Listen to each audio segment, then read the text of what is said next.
Hi, everybody. My name is Robin Sauter. I'm the Director of Ethics and Compliance for Materion. And joining me today is Stacy Papp, a Global Communications Lead, Jason Strobel, Senior IP Counsel, and Alexandra Helmerich. She is the Director of Global Human Resources for Materion Precision Optics and EMEA. And we are here today to walk you through a demonstration of how to facilitate an ethical element scenario discussion. So the purpose of the session is to just select a scenario from the ethical elements page on Integrity Matters, and the four of us will engage in a real-time discussion to demonstrate to you how you can easily facilitate a discussion with members of your team. So with that said, let's go ahead and get started. So for today's scenario, I've picked the session called Confidential Information, Who Should Be Fired? So for Stacy, Jason, and Alexandra, here's the scenario. Amy Duguid works in human resources. She's informed in the course of her job responsibilities that Susan will be let go in a few weeks. Amy and Susan have developed a very close friendship over the years, and Amy doesn't want to see her friend devastated by this news. Amy knows Susan will have a hard time finding another job and decides to give Susan a heads up by telling Susan that a number of employees are going to be terminated at the end of June. Amy doesn't mention Susan specifically, but she says that the department Susan works in will be the department that is most impacted. So my question for this group today as we talk through this is, what would you do?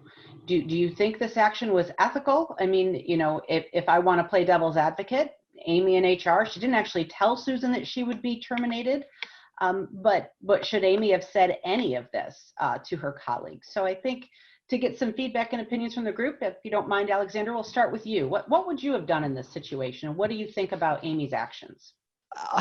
For me as an HR professional, I can easily put myself into Amy's situation, and my first or my initial reaction was, well, Amy actually has good intent, right? So she wants to help her friend who is a colleague, but on the other hand, she's also an HR professional.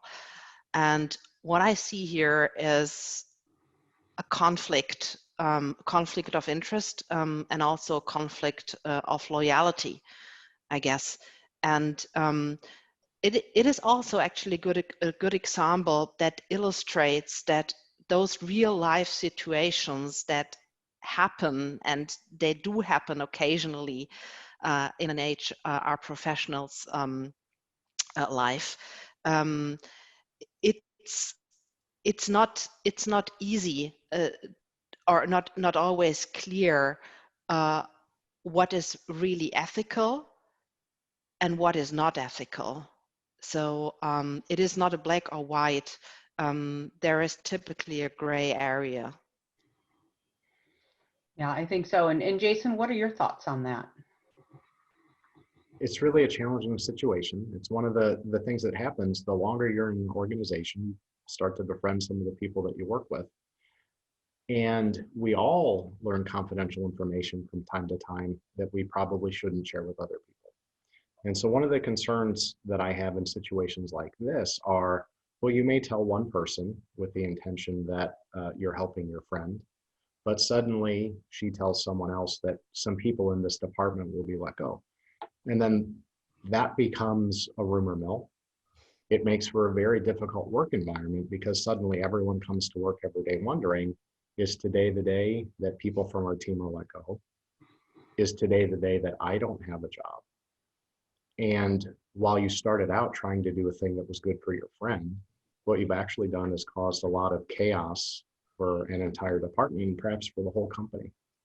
And so I think this is a good example of when you get confidential information, you should probably keep it confidential, even if what you're trying to do is help a person, because you can never foresee the consequences of sharing that information.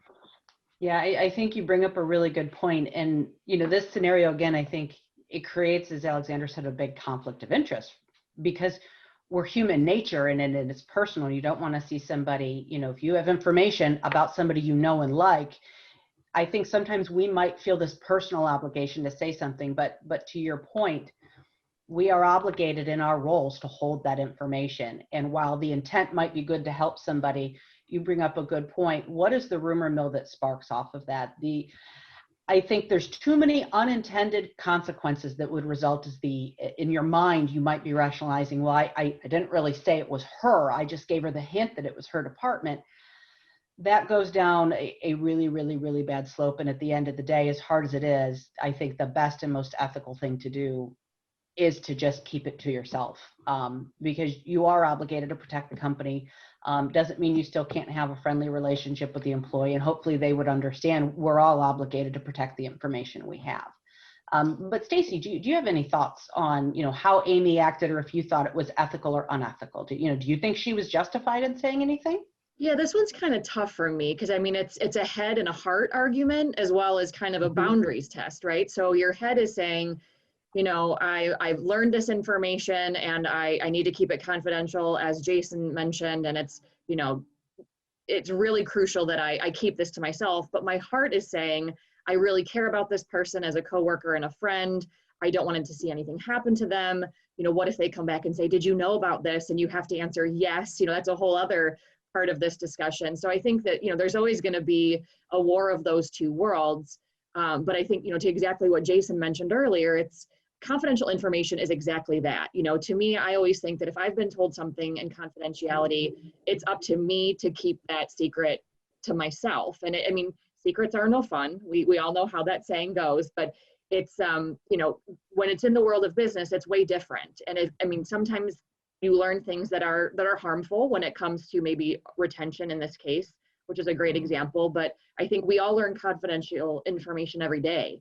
And I think it's up to us to understand we've been trusted with that information, but also, how does that impact us? I think you need to sit on it for a bit and say I'm a big fan of a pro-con list. So, and I've talked about this with Jason on, business decisions going in the past and going forward, that sometimes you just got to spell it out. What's the pro of telling her? What's the con, and what's the pro and con of not telling her? But I think there's also a boundary issue too here. It's there's company boundaries and personal boundaries, and sometimes those aren't exactly clear.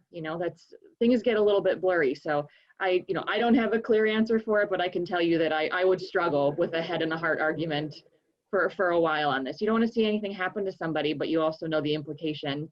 You're right, the rumor mill is very real, and the last thing you need to do is create unnecessary chaos where it doesn't need to happen. It will happen eventually in this situation, but yeah. To be the purveyor of that is, I don't think, something that's very smart. No, so I think that's really good information. I'm glad to have the feedback from everyone. And it sounds like collectively we've all agreed that there's a real personal conflict to this, and that at the end of the day, Amy should have just remained quiet. But I'm also curious for anybody's thoughts. And if you don't mind, Alexandra, we'll circle back to you. Does anybody think, or Alexandra, is there a way you think that Amy could have communicated any of this information, or do you think she just should have kept the whole thing quiet? So again, knowing that employees will wrestle with this concept, does anybody on the panel, is there anything you think she could have said that would have made it ethical or okay to proceed? Yeah, I think that's again a tough one. But as Stacy has said, Amy has it all figured out with herself. So even doing a pro or cons list, it would have all been on her shoulders. So what I think might be advisable in situations of conflict, of inner conflict, is talk to somebody, have a conversation. So in Amy's case, she could have raised that with her manager, with somebody from the compliance department, or with a trusted colleague within the HR department, and just get their feedback and their perspective. So even if ultimately the decision would have been not to share any of that information, maybe the manager could have determined somebody else, or an appropriate moment in time when that can be shared with everybody, either within the department or within the company. Maybe she could have asked, how else can I help my friend to go through this very difficult time of losing a job. So I think the worst thing to do is just having those inner conversations with yourself. And I think that's a really excellent recommendation. Even being in compliance, yes, I would say we should go talk to somebody, but you bring up something I didn't think of. We're all suggesting in our own mind, well, we just wouldn't say anything. But to that person that maybe is not thinking the way that we're thinking, if they go, as you said, to a trusted internal resource to say, I feel conflicted. I know I shouldn't share this information, but this is a really good person.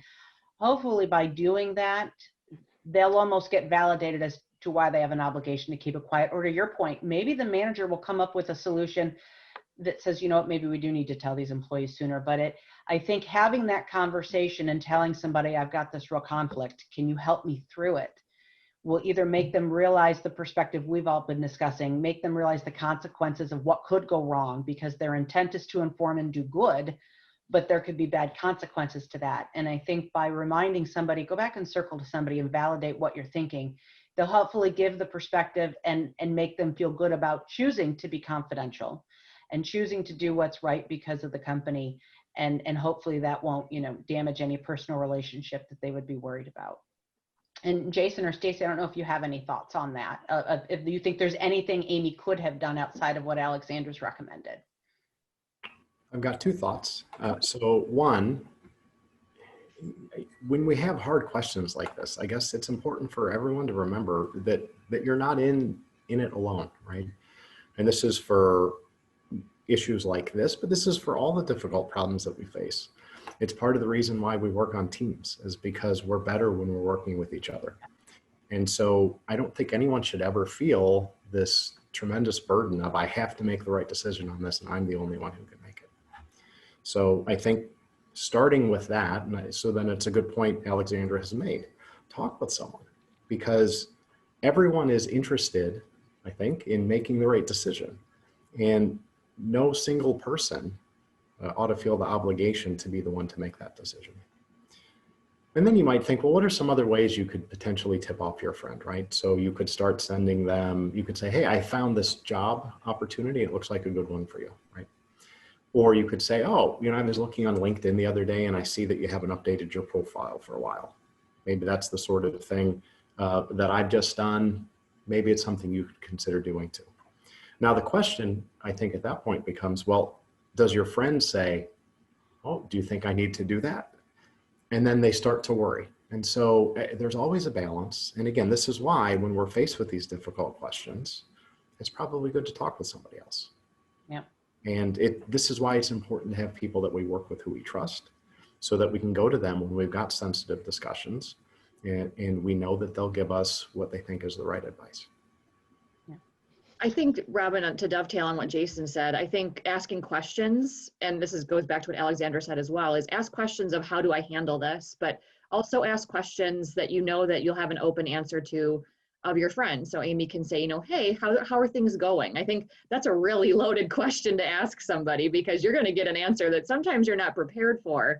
And I think, really just listening and asking those leading questions, exactly what Jason mentioned of, hey, I think I'm going to update my resume. Any tips? Or, maybe that's something you can look at for me, or, just being supportive without really letting them know what you're doing, I think is helpful. But asking questions and then really listening to those answers that you get from counsel, whether that's from the compliance and legal teams or your direct supervisor or manager, and then really listening to, what the responses from your friend could be are really just, I think, crucial. Again, this is a very human issue. So I think it has to have that human level of empathy applied to this as well. Yeah, and I think it's probably a good stopping point for today's discussion, but I think this has been really, really good because we've walked away, at least for me personally, going through this scenario discussion. You have all brought up points that made me think of this in a different way that I would not have. I mean, of course, I came into this thinking, well, what would be the right thing to do? And my initial reaction is, well, you must keep it confidential. But you brought up other consequences that maybe others haven't thought of. You've also brought up, ways in which you can better walk through the decision by talking with somebody. But at the end of the day, the purpose of these scenario discussions, so I hope it's been very beneficial for anybody who watches this as a tutorial.